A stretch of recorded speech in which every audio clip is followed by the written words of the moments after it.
নওগাঁয় auto rice মিলের সাথে প্রতিযোগিতায় টিকতে না পেরে ছোট বড় প্রায় ২৫০০ হাস্কিং মিল চাতাল বন্ধ হয়ে গেছে। এতে কর্মীহীন হয়ে পড়েছেন হাজারো চাতাল শ্রমিক।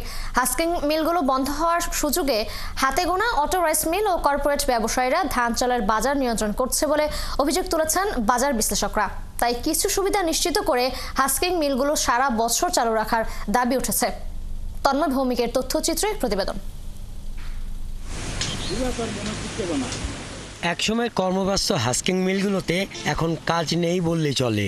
নওগাঁর অধিকাংশ হাস্কিং মিল বন্ধ, আবার যে কয়েকটি হাস্কিং মিল চালু থাকে তাও কাজ করতে পারে বছরের মাত্র কয়েক মাস, যে কারণে কর্মহীন হাজারো চাতাল শ্রমিক।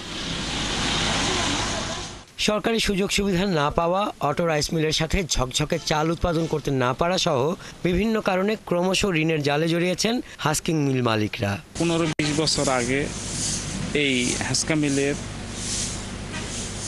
নওগাঁতে প্রচুর মিলছে, কাজ করা যাচ্ছিল না, এত কাজের চাপ। মিল কারখানা শতকরায় 20 ভাগ চলে আর 80 ভাগই বন্ধ। এই 8 দিন খোলা উঠলে 300 টাকা করে পাওয়া যায়, কি দিয়ে কোনো মতন খাওয়া হয়। 6 মাস চলে, 6 মাস চলে না।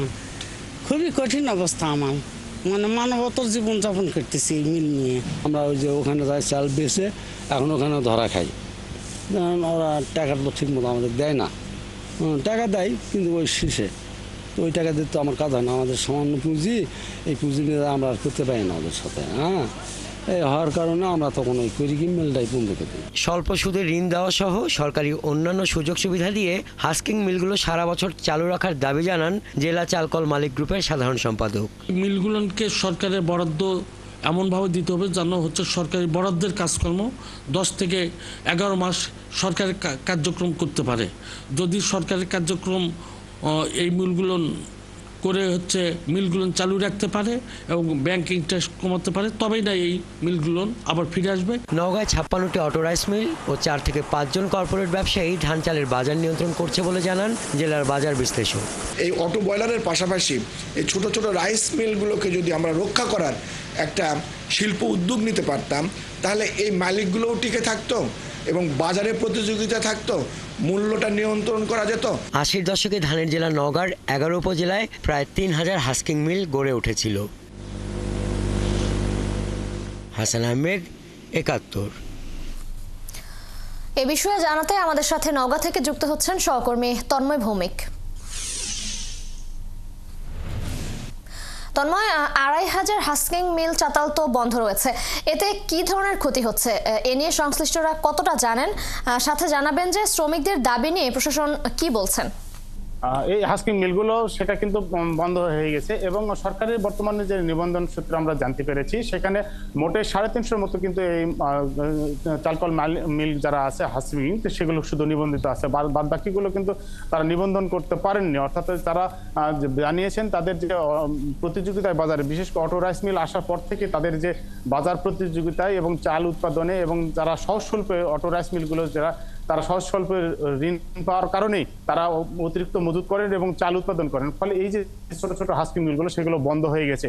এর ফলে এই যে এখানে প্রায় 50 থেকে 60,000 শ্রমিক এবং তাদের পরিবার যে পরিজন, প্রায় 1.5 লাখ মতো পরিবার, সেই লোকজন সেইগুলো কিন্তু আসলে মানবতার জীবনযাপন করছেন। আপনি জানেন যে এই অটো রাইস মিল, বিশেষ করে হাস্কিং মিলগুলোতে যে শ্রমিকরা কাজ করেন সাধারণত সারা বৃদ্ধ এবং বয়স্ক মানুষেরা কাজ করে থাকেন, তাদের অল্প কাজ করতে হয়।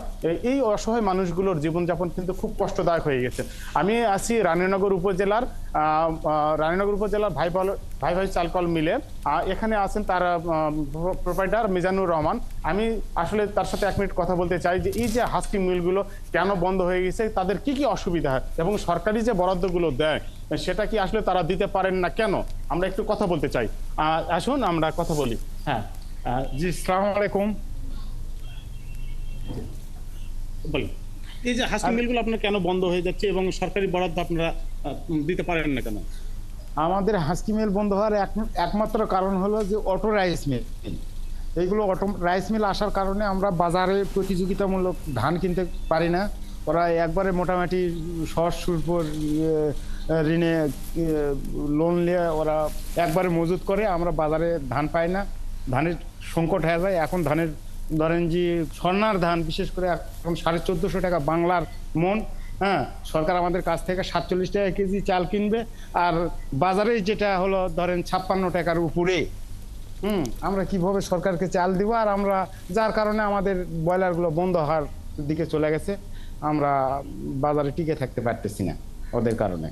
জি।